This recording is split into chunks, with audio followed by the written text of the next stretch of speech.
नमस्कार, मी अनुराधा सनगर. जनवार्तामध्ये आपल्या सर्वांचं स्वागत. पाहूया पुण्यातील काही विशेष घडामोडी.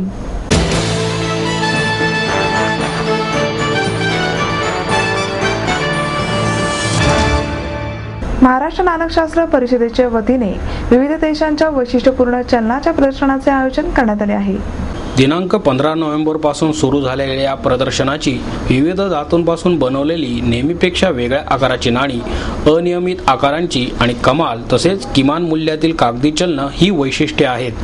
जळूच्या आकारातील 1 ते 12 इंचातील नाणी, विंचू, मधमाशी, हंस, खेकडा या विविध देशांच्या प्रतीकांची चित्र असणारी नाणी, $1 ट्रिलियन ते 1 पिसो चलन मूल्य असणारी कागदी चलनं आणि हाँगकाँगचं 1 सेंटचं कागदी चलन या प्रदर्शनात आहे. चतुशृंगी मंदिर पायथ्याजवळील सांस्कृतिक विभागात 17 नोव्हेंबर पर्यंत सकाळी 10 ते संध्याकाळी 7 या वेळेत हे प्रदर्शन सर्वांसाठी विनामूल्य खुले राहणार आहे. संस्थेचे सचिव देवदत्त अनगळ आणि सदस्य नरेंद्र अनगळ यांच्या वैयक्तिक संग्रहातून हे प्रदर्शन भरवण्यात आले आहे. देशाच्या विविध प्रांतातील चलनांचे संग्राहकही या प्रदर्शनात सहभागी झाले आहेत. संग्राहकांना या प्रदर्शनात नवीन चलनं मिळवता येतील किंवा त्यांच्याजवळील अतिरिक्त चलनांची अदलाबदलही करता येणार आहे.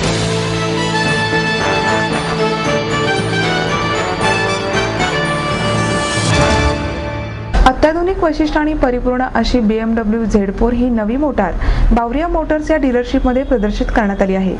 ही नवी मोटार आता संपूर्ण देशातील BMWच्या सर्व डीलरशिपमध्ये कम्प्लिटली बिल्ट अप युनिट स्वरूपात उपलब्ध होणार आहे. या प्रसंगी BMWचे ग्रुप इंडियाचे अध्यक्ष विल फॉन सार म्हणाले, नवीन BMW Z4 मध्ये आकर्षकता आणि सौंदर्य हे दोन्ही पैलू आजपर्यंत कधीही नव्हे इतक्या प्रखरतेने अंतर्भूत करण्यात आले आहेत. अजोड सौंदर्याला डिझाईन आणि अत्याधुनिक उपकरणांची जोड मिळाल्याने ही गाडी आकर्षक बनली आहे. यात असलेल्या उभ्या किडनी ग्रिल्समुळे नवीन डिझाईन उठून दिसते. इंडिकेटर्स आणि मागील व्हील आर्चेसमध्ये प्रत्येक वळण हे गाडीचे सौंदर्य वाढवते. शक्ती, नियंत्रण या वैशिष्ट्यांबरोबरच twin power turbo 6 cylinder inline petrol engine हे BMW Z4 S Drive 35i मध्ये वापरण्यात आले आहे. परिणामी ही गाडी 0 ते 100 किलोमीटर गती केवळ 5.1 सेकंदात मिळवू शकते आणि ती 250 किलोमीटर प्रति तास या अधिक वेगाने धावू शकते. यात 4 एअरबॅग्स, डायनामिक स्टॅबिलिटी कंट्रोलसह कॉर्नरिंग ब्रेक कंट्रोल आणि brake assist, roll over protection system, side impact protection आदी अत्याधुनिक सुरक्षा वैशिष्ट्यांचा समावेश करण्यात आला आहे. Onboard driving information system, high resolution full colour central information system, navigation system professional, Bluetooth आणि USB डिव्हाइसेसची जोडणी, hi-fi system professional voice control, BMW apps आणि BMW live park distance control ही सुविधा BMW Z4 चे आकर्षण ठरणार आहे असेही ते म्हणाले.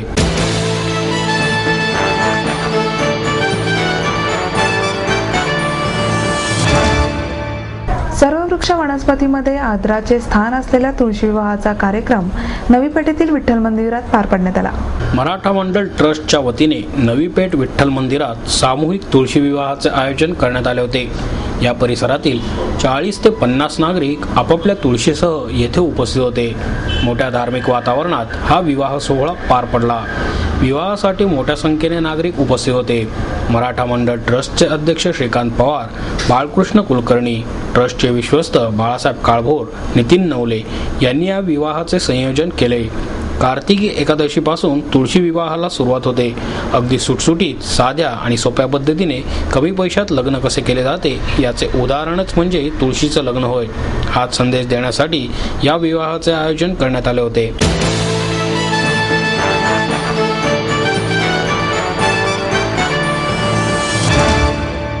माहेर सोडून सासरी आले. इथेही प्रेमाची, मायेची माणसं होती. पण माझं भविष्य सुरक्षित आहे याचा आनंद, आत्मविश्वास वाढवणारा होता. Samruddha Jeevan multistate multipurpose cooperative society limited. गुंतवणूक भावनांची, आनंद लक्षावधीचा. Samruddha Jeevan multistate multipurpose cooperative society limited.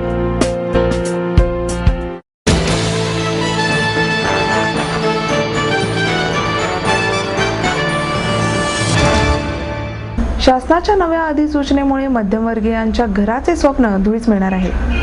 राज्यातील 10 लाख आणि त्यापेक्षा जास्त लोकसंख्या असलेल्या महापालिकांच्या विकास नियंत्रण नियमावलीत परवडणाऱ्या घरांच्या बांधणीला चालना देण्यासाठी बदल करण्याची अधिसूचना राज्य शासनाने नुकतीच जारी केली आहे. मात्र अधिसूचनेतील तरतुदींचा अभ्यास केल्यानंतर छोट्या आणि परवडणाऱ्या घरांचे बांधकाम महापालिकांच्या हद्दीत होणे अशक्य असल्याचे दिसून येत आहे. या तरतुदी संबंधीची माहिती पुणे जनहित आघाडीचे उज्ज्वल केसकर आणि सुहास कुलकर्णी यांनी दिली. या घरबांधणी योजनेसाठी 3 पर्याय देण्यात आले आहेत. 10 लाखांवरील लोकसंख्या असलेल्या सर्व शहरांमध्ये 40,000 चौरस फुटांवरील भूखंडावर यापुढे निवासी बांधकाम करायचे झाल्यास त्यातील 20% जागेवर याच योजनेअंतर्गत बांधकाम करणे सक्तीचे करण्यात आले आहे. विकसकाने 40,000 चौरस फुटांच्या भूखंडावरील 20% जागेवर 300 ते 525 चौरस फुटाचे भूखंड तयार करून ते म्हाडाला हस्तांतरित करावेत.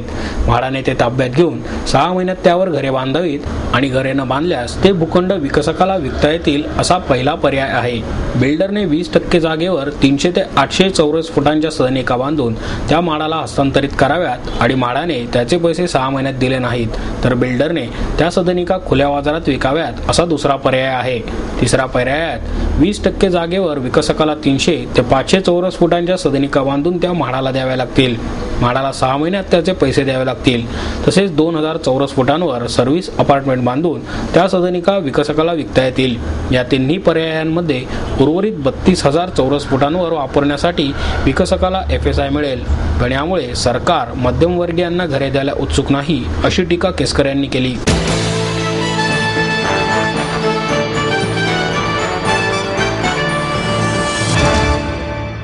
यशवंतराव चव्हाण प्रतिष्ठानच्या वतीने वृद्ध स्त्री पुरुषांकरिता पर्वती चढणे उतरणे स्पर्धेचे आयोजन करण्यात आले. अगदी 15 वर्षांच्या युवकाप्रमाणे 60 ते 70 वर्षांच्या ज्येष्ठांमधील तरुण उत्साहाने पर्वती चढणे आणि उतरणे स्पर्धेत सहभागी झाले. कोण पुढे जाणार आणि पारितोषिक पटकावणार अशी चिमुकल्यांमध्ये होणाऱ्या स्पर्धांमध्ये असलेली चुरस वृद्ध स्त्री पुरुषांमध्ये पाहायला मिळाली. यावेळी ज्येष्ठ कृषी तज्ज्ञ डॉक्टर बुधाजीराव मुळीक उपस्थित होते. स्पर्धेत 101 वर्षांच्या गणेश दिनकर यांनी 2 फेऱ्या मारून उपस्थितांना आश्चर्याचा धक्का दिला. 3 गटांमध्ये ही स्पर्धा झाली. स्पर्धेत 183 जणांनी सहभाग घेतला. पुरुष 51 ते 60 वयोगटात केरबा गुरव यांनी 23 तर 61 ते 70 वयोगटात 68 वर्षांच्या पुरुषोत्तम वाणी यांनी 17 तसेच 71 आणि पुढील वयोगटात 72 वर्षांच्या पुरुषोत्तम सावंत यांनी 16 फेऱ्या मारल्या. सहभागी वृद्धांपासून प्रोत्साहित झालेल्या प्रथमेश जगताप, आदित्य घोडके, धनराज घाडगे या युवकांनीही 12 ते 14 फेऱ्या मारल्या. महिला गटात 51 ते 60 वयोगटात अनंत बिनेवाले यांनी 16 फेऱ्या, 61 ते 70 गटात जयंती कुलकर्णी यांनी 12 आणि 71 आणि पुढील वयोगटात प्रभा बावडेकर यांनी 7 फेऱ्या मारल्या. या कार्यक्रमाचे आयोजन शांतीलाल सुरतवाला आणि सुनील खताळ यांनी केले.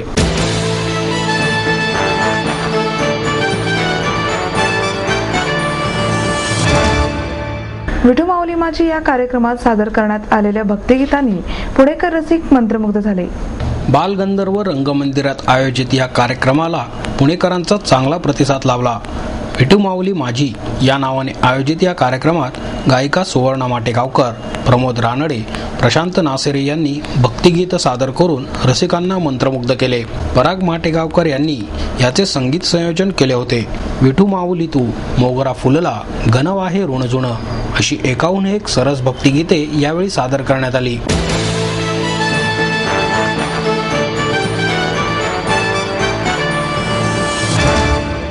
आपको देता है एडमिशन के साथ अपॉइंटमेंट लेटर भी.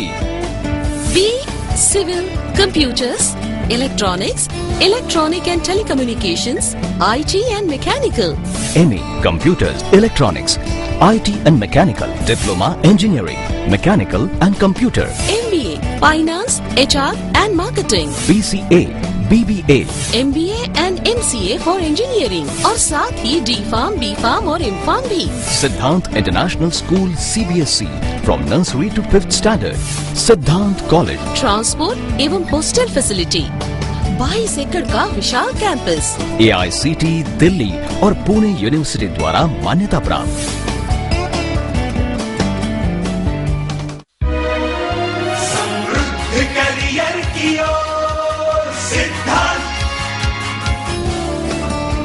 सिद्धांत कॉलेज, सुदुमरे, पुणे. एडमिशन के लिए आज ही कॉल करें या लॉग ऑन करें.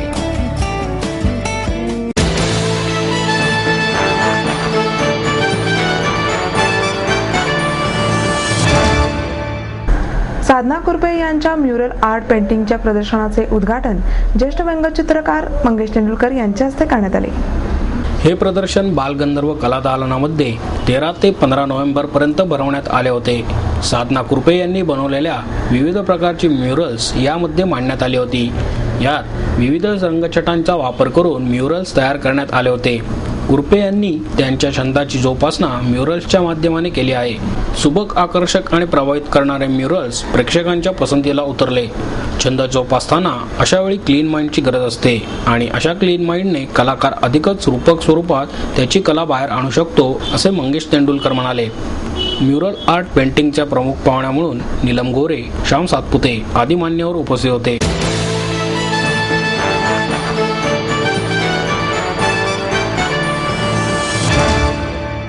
शहर विकास आराखड्यात हेरिटेज संवर्धनासाठी 2200 कोटींचा प्रस्ताव तयार केला आहे.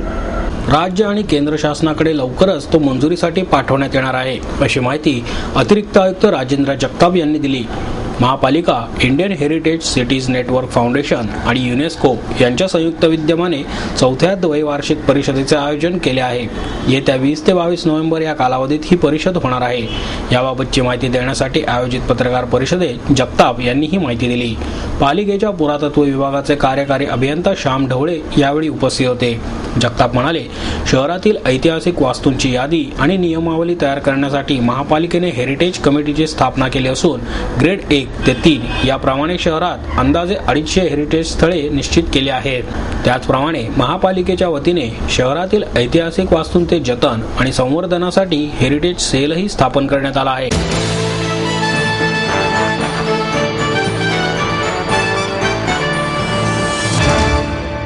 ज्येष्ठ अभिनेते श्रीकांत मोघे यांना यंदाचा गदिमा पुरस्कार जाहीर झाला आहे. स्मृतिचिन्ह, मानपत्र आणि रोख रक्कम असे पुरस्काराचे स्वरूप आहे. पुरस्काराचे यंदा 36वे वर्ष आहे. 14 डिसेंबर रोजी सायंकाळी 5 वाजता टिळक स्मारक मंदिर येथे ज्येष्ठ कवी ना.दो. महानोर यांच्या हस्ते पुरस्कार वितरण करण्यात येणार आहे, अशी माहिती गदिमा प्रतिष्ठानचे अध्यक्ष आनंद माडगुळकर यांनी दिली. श्रीधर माडगुळकर, राम कोल्हटकर यावेळी उपस्थित होते. ज्येष्ठ दिग्दर्शक व्ही. शांताराम यांच्या कन्या मधुरा जसराज यांना यंदाचा गृहिणी सखी सचिव पुरस्कार जाहीर झाला आहे. चैत्रबन पुरस्कारासाठी प्रसिद्ध गीतकार गुरु ठाकूर यांची निवड करण्यात आली असून गायिका विवावरी आपटे यांना विद्या प्रज्ञा पुरस्कार प्रदान करण्यात येणार आहे. मराठी विषयामध्ये 100 पैकी 98 गुण मिळवणाऱ्या कौलापूर येथील पंडित नेहरू महाविद्यालयाच्या प्रतीक फाळके या विद्यार्थ्याला गदिमा पारितोषिक प्रदान करण्यात येणार आहे. पुरस्कार वितरण समारंभानंतर स्वरानंद प्रतिष्ठानच्या वतीने माझी आवडती गदिमा गीते हा कार्यक्रम माजी आमदार उल्हास पवार सादर करणार आहेत.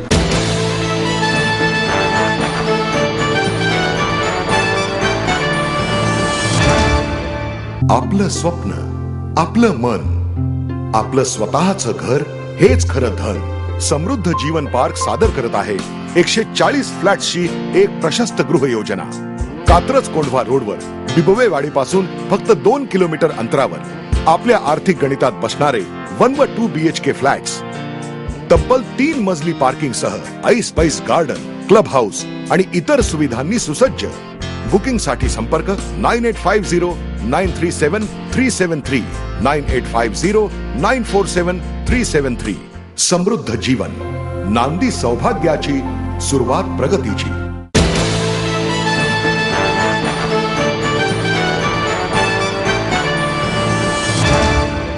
आणि याबरोबरच आजचे बातमीपत्र संपले. उद्या पुन्हा भेटूया याच वेळी. नमस्कार.